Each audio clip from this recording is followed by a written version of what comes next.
नमस्कार, हमारा नाम है समरीन और आपने देखना शुरू कर दिया है लाइव सिटीज।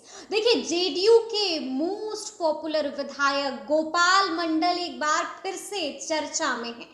आपको मालूम है कि आज गोपाल मंडल ने एक बार फिर से सभी को अचानक से बीजेपी कार्यालय पहुंचकर चौंका दिया था, जिसके बाद अब कई तरह के सवाल उठ रहे हैं। जी हाँ, सवाल उठ रहा है कि क्या मुख्यमंत्री नीतीश कुमार के विदेश से लौटने तक उनके साथ कहीं कोई बड़ा खेल तो नहीं हो जाएगा। जनाब, सवाल तो अब ये भी उठ रहा है कि क्या जेडीयू में बड़ी टूट तो नहीं होने जा रही है। तो आज हम इसी मुद्दे पर सीधी बातचीत करेंगे सीनियर जर्नलिस्ट रवि उपाध्याय जी से। सबसे पहले बहुत शुक्रिया बात करने के लिए। आपका भी शुक्रिया जी। सबसे पहले तो हम आपसे ये जानना चाहेंगे रवि जी कि जैसा कि शुरू में ही मैंने कहा कि गोपाल मंडल ने सभी को अचानक से एकाएक बीजेपी कार्यालय पहुंचकर चौंका दिया था।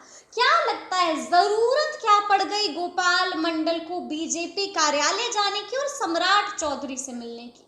देखिए, सम्राट चौधरी से उनका मिलना कोई नई बात नहीं है। ये सम्राट चौधरी मुरठा भी बांधे हुए हैं। हाँ, जी। तो इस लिहाज से भी अगर आप समरीन देखिएगा तो वहां मिलना कोई चौंकाने वाली बात नहीं है। और ऐसे वो जनप्रतिनिधि हैं, एमएलए हैं गोपाल मंडल, तो वह ऐसे मिलना कोई दिक्कत की बात नहीं है। और गोपाल मंडल और सम्राट चौधरी का संबंध लंबे समय से है। कोई ऐसा नहीं है कि वह प्रदेश अध्यक्ष हैं और डिप्टी सीएम हैं, तो वो गोपाल मंडल उनमें दोनों में बहुत अच्छा टोन और ट्यून मिला रहता है। इसको आप मान के चलिए इस तरह से। और अभी तो हम लोग बार बार कहते हैं कि जो सो जेडीयू में ऑपरेशन होने की बात है। बिल्कुल। और जेडीयू में ऑपरेशन होगी, आज होगी, कल होगी, यह समय लगेगा। अभी तो लोकसभा का चुनाव है 2024 का, उसकी तैयारी में सब लोग एनडीए के फोल्ड में लोग लगे हुए हैं। लेकिन कहीं न कहीं वो ऑपरेशन दिखाई पड़ता है। और गोपाल मंडल का आज भारतीय जनता पार्टी के प्रदेश अध्यक्ष में जाना और यह कहना, बिल्कुल कार्यालय में जाना, यह कहना कि हम जो है सो अपने क्षेत्र की समस्या को लेकर के आए हैं और बने उप मुख्यमंत्री भी हैं प्रदेश अध्यक्ष के अलावा, इसलिए हम लेके, तो ऐसे में यह समझा जा सकता है कि भाजपा के कार्यालय में, और वह भी अभी जब कोर कमेटी की बैठक चलने वाली है शाम को 6 बजे से, उससे ठीक पहले आना, तो कहीं ना कहीं कुछ ना कुछ इशारा तो निश्चित रूप से करता है। लाख गोपाल मंडल कह लें कि नहीं हमारे पॉकेट में है, हम जदयू के हैं और जदयू से ही टिकट से लड़ेंगे और जदयू में ही हमको अंतिम दम तक रहना है, बिल्कुल तो हम वफादार हैं मुख्यमंत्री के, लाख दावा कर लें, लेकिन कयास तो लगाए जा रहे हैं। नहीं, आप छोड़ दीजिए इस बात को, कयास लगाए या कयास की बात हम नहीं करें। यह आपको कहने से, अपने मुखार बिंद से यह कहने की आवश्यकता क्यों पड़ती है बार बार कि हम जो सो वफादार हैं, हम अंतिम क्षण तक रहेंगे जदयू में, और हम तो खुद किससे टिकट मांगने आएंगे, हम तो खुद इधर उधर करते हैं। बिल्कुल जी। यह सब जो बात, जितनी बात करते हैं, यह राजनीति में सहजता को नहीं बताता है। राजनीति अगर आप देखिएगा तो हर चीज को बारीकी से अगर आप देखिएगा तो यह चीज सहज नहीं है किसी बात को कहना। यह कहीं ना कहीं एक दूसरे पर निश्चित रूप से सवाल खड़ा, क्वेश्चन मार्क बनाता है। और आज के दिन अभी देखिए कितनी गहमा गहमी बनी हुई, बिल्कुल एक एक विधायकों पर सबकी नजर है। और जिस तरह से राष्ट्रीय जनता दल के विधायक मुकेश रोशन, हम लोग बार बार इस बात को कहते हैं ना कि वो क्या कहे हैं, वो कहे ना कि 30 विधायकों को जो है सो इधर उधर, एक फेहरिस्त है जिसमें 30 विधायक शामिल हैं, और ये वैसे विधायक हैं जो लगातार बीजेपी के संपर्क में हैं। तो क्या उस फेहरिस्त में एक नाम गोपाल मंडल का भी हो सकता है? देखिए, गोपाल मंडल का नाम ये तो गोपाल मंडल ही बता सकते हैं बेहतर है कि नहीं है, लेकिन वो दावा कर रहे हैं। और दावा करने का मतलब क्या है कि हम जेडीयू में साथ में हैं, अब अंतिम समय तक रहेंगे, तो यह बोलने की आवश्यकता समरीन बार बार नहीं पड़ती है किसी आदमी को। जब एक बार हो गया और आप पर कहीं ना कहीं कुछ न कुछ दिखाई पड़ता है, तभी बोलना पड़ता है। और वो तो फोन से भी बात कर सकते थे उप मुख्यमंत्री से, उनके क्षेत्र के हैं, सब लोग जानता भी है कि आप जनप्रतिनिधि हैं और आप उनसे बात कर सकते हैं उप मुख्यमंत्री से, और एक ही एनडीए फोल्ड में है, सबसे बड़ी बात है। ऐसा नहीं है कि कोई बाहर के आप जो सो, तो ऐसे में कहीं ना कहीं कुछ दिखाई जरूर पड़ता है। मुकेश रोशन की बात में कुछ न कुछ दिखाई पड़ता है। मतलब आप कह रहे हैं कि मुकेश रोशन की बात में दम दिखाई पड़ता है? निश्चित रूप से दम है, और नहीं दम है तो ये सब हो क्यों रहा है? और देखिए, कुछ न कुछ ऑपरेशन जब होता है ना तो बहुत साइलेंटली ऑपरेशन होता है। जब ये धमाका हो जाता है, और जो हम लोग कई दफा बात भी कर रहे हैं कि नीतीश कुमार जा रहे हैं उधर से, पूर्व वाली बात की जो पॉलिटिकल कॉरिडोर में जिस बात की चर्चा है, कि once upon a time there was a हाँ, नीतीश तो यह कुमार भी जी। कहीं न कहीं इस सब पर भी कुछ न कुछ सुई उधर जो सो घड़ी का कांटा उस ओर भी बढ़ता हुआ धीरे धीरे धीरे दिखाई धीरे पड़ रहा दिखाई पड़ता है। इसमें भी आप हम्म इसको भी आप आउटराइटली रिजेक्ट नहीं कर सकती हैं। और मुख्य आज देखिए मुख्यमंत्री ने नॉमिनेशन कर दिया, कल प्रधानमंत्री आने वाले हैं, उसके बाद से जो शेड्यूल है उसके बाद से नीतीश कुमार बाहर जाएंगे। जी तो जी। उस बीच में क्या खिचड़ी पकेगी बिहार में, हम्म, यह कोई समझा जा सकता है। बिल्कुल। और नीतीश कुमार के साथ में सबसे उनके दाहिना हाथ और बायां हाथ जो कह लीजिए संजय झा भी जा रहे हैं। संजय झा भी जा रहे हैं तो जी। ऐसी परिस्थिति में पूरा एक जो है सो ब्लैंक एक एरिया पड़ा हुआ रहेगा हम्म, आपको। तो वह उसको कौन देखेगा, कौन संभालेगा, ये एक बड़ी समस्या है यहाँ पर। बिल्कुल बिल्कुल। और आज जो आपने देखा कि गोपाल मंडल गए, उसके बाद से उनका जो बॉडी लैंग्वेज कैसा था, बिल्कुल बॉडी लैंग्वेज कैसा था तो जी। बहुत बात हम और आप उनके किसी के बॉडी लैंग्वेज से भी पढ़ते हैं। तो उनका बॉडी लैंग्वेज गोपाल मंडल का स्पष्ट बता रहा था कि वह कितने उत्साह से लवरेज हैं। अच्छा, उत्साह से लबरेज नजर आ रहे थे गोपाल मंडल और कहे कि हम चुनाव लड़ेंगे भागलपुर से इस बार। बिल्कुल बिल्कुल, दावा तो लगातार ठोकते आ रहे हैं गोपाल नहीं, इस मंडल। बार कहा कि हम भागलपुर से इस बार चुनाव लड़ेंगे लोकसभा का। तो यह कौन आदमी बोल सकता है जिसको हरी झंडी मिल गई हो, जिसको अब वहां से ऑलरेडी जदयू का सीटिंग एमपी है वहां से, और वह अब उनको नहीं दे करके इनको अब देखिए एनडीए में जिस तरह से कसमकस की लड़ाई है उसमें वह सीट उनके पाले में पड़ेगा कि नहीं पड़ेगा।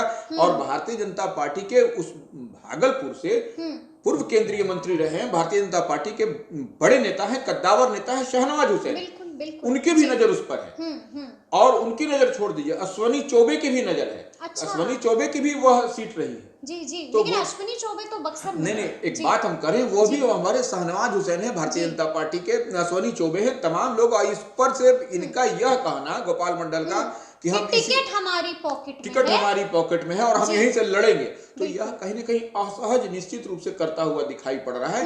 अब ऐसे में तो भारतीय जनता पार्टी को ही कुछ सोचना होगा, निर्णय लेना पड़ेगा, क्योंकि वह बड़े भाई की भूमिका में है और ड्राइविंग सीट पर भारतीय जनता पार्टी ही है। इससे भी आप इनकार नहीं कर सकते। अगर जी दूसरी तरफ इसको पैसे देखिएगा, पन्ना पलट कर, तो कुछ खेला होने वाली बात है। बिल्कुल बिल्कुल। अच्छा, हम आपसे सीधा सवाल ये जानना चाहेंगे, क्या लगता है गोपाल मंडल भी पाला बदल सकते हैं, इधर से इधर आ सकते हैं? देखिए, अब तो यह गोपाल मंडल ही क्लियर करेंगे, लेकिन जो जितने उत्साह से लवरेज हैं, बिल्कुल कार्यालय पहुंच गए, भाजपा के कार्यालय पहुंचना, सम्राट से मिल लिया, सम्राट चौधरी से मिलना, तो और उसके बाद से कहना कि नहीं हम चुनाव लड़ेंगे और माने भागलपुर से ही लड़ेंगे, तो यह सब कुछ न कुछ तो संकेत दिखाई पड़ता है। और उनके संपर्क में और कितने विधायक होंगे? अच्छा, गोपाल मंडल के संपर्क में और कितने विधायक निश्चित रूप से भाई विधायक हैं, लंबे समय से वो विधायक हैं, कोई पहली बार तो है तो नहीं। मतलब आप कहीं ये इशारा तो नहीं कर रहे रवि जी कि उनके संपर्क में बहुत सारे विधायक हैं और यही कहीं बताने, यही तो मैसेज देने बीजेपी कार्यालय नहीं पहुंच गए थे गोपाल मंडल? देखिए, राजनीति में इससे भी इनकार किया जा सकता है क्या?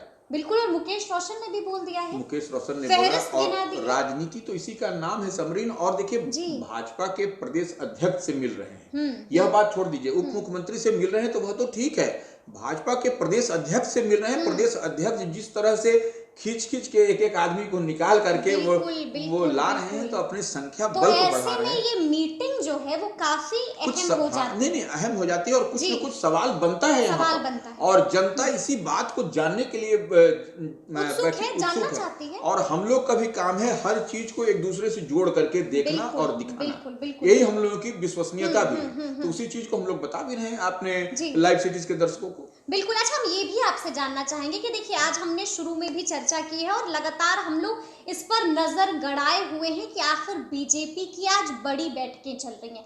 एक बैठक पटना में हो रही है और अभी जो चल रही है, और उसके बाद एक बैठक दिल्ली में भी होगी। यानी कि पटना से एक लिस्ट बनाई जाएगी जो दिल्ली में बीजेपी के आला कमान तक पहुंचाई जाएगी। तो क्या देखिए, वो लिस्ट भी तैयार हो रही थी बीजेपी दफ्तर में, बीजेपी कार्यालय में, और उसी बीच पहुंच गए वहां पर गोपाल मंडल। क्या लगता है, कहीं ऐसा तो नहीं कि लिस्ट में अपना नाम शामिल करवाना चाहते हैं? नहीं, देखिए, वो पर्यवेक्षकों की लिस्ट है कि हर जो क्षेत्र है उसमें एक जो एमपी है, उसके अलावा जो है सो 2 और जो उसमें दावेदार हैं, तो वह उसका है, उसी की आज जो है सो यहाँ पर सूची दिल्ली जानी है, उसी के लिए आज बैठक चल रही थी और उसी बैठक के दरमियान पहुंचते हैं। तो वो उसी बैठक से ठीक जी पहले अच्छा ठीक पहले हाँ, पहुंचते ठीक पहले हैं वो उनका जाना, तो कहीं ना कहीं यह सवाल निश्चित रूप से बनता है कि हम्म यह कोई बात है। और देखिए, उनके जाने के बाद से भाजपा कार्यालय की गहमा गहमी बढ़ गई, बाहर बिल्कुल अंदर हलचल बाहर हलचल खचाखच एकदम जी हलचल जी जी जी हलचल सा मचा हुआ था कि आखिर है क्या, क्या मामला है, क्या माजरा है। तमाम हम्म मीडिया कर्मी से लेकर सब लोगों की नजर उधर चली गई। ध्यान उधर ही चला हाँ, गया तो जी। निश्चित रूप से कुछ न कुछ तो है। और ये भी हमें समझना है कि मुख्यमंत्री नीतीश कुमार विदेश जा रहे हैं, और विदेश जा रहे हैं, और उनके विदेश जाने से पहले हलचल तेज है। बार बार महागठबंधन के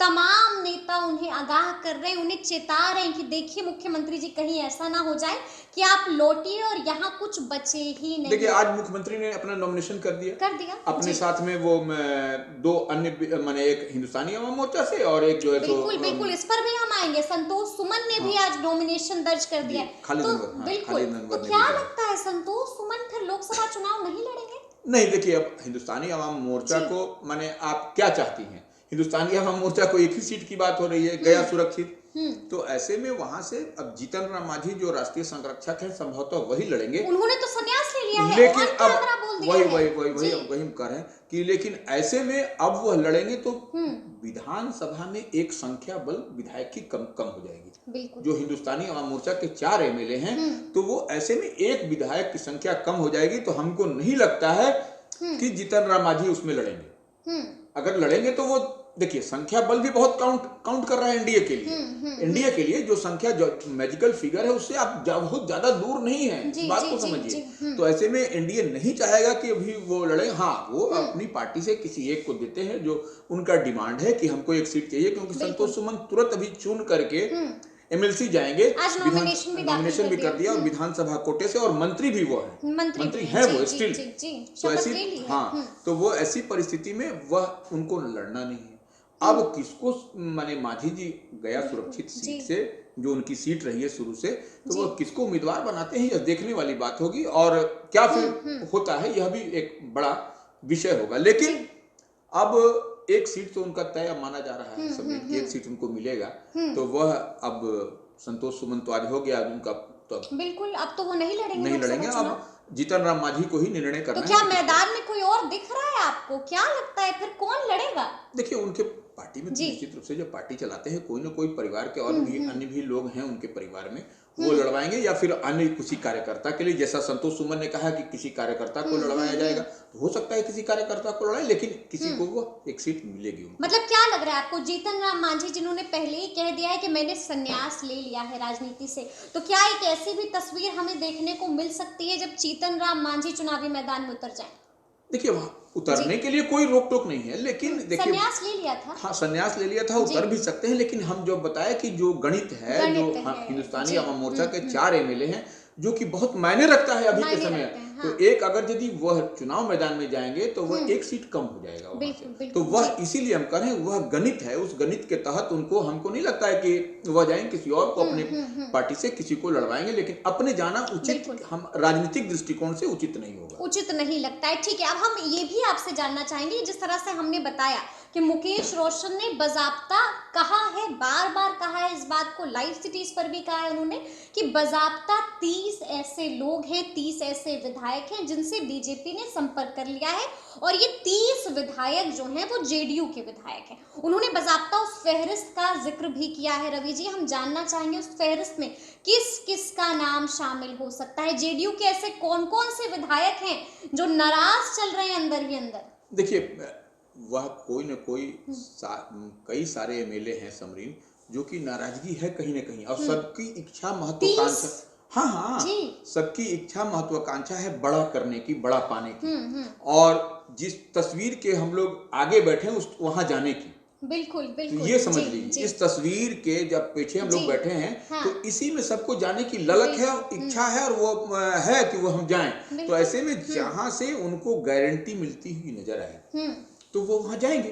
तो ऐसे में अब भारतीय जनता पार्टी अगर यदि उनको लॉलीपॉप दे रही है, या उनको टॉफी दे रही है, या उनको बुला रही है, तो निश्चित रूप से वो वहां जाएंगे, अगर खाली टिकट की गारंटी होनी चाहिए। तो क्या बीजेपी जेडीयू के साथ ही खेल कर देगी? निश्चित रूप से।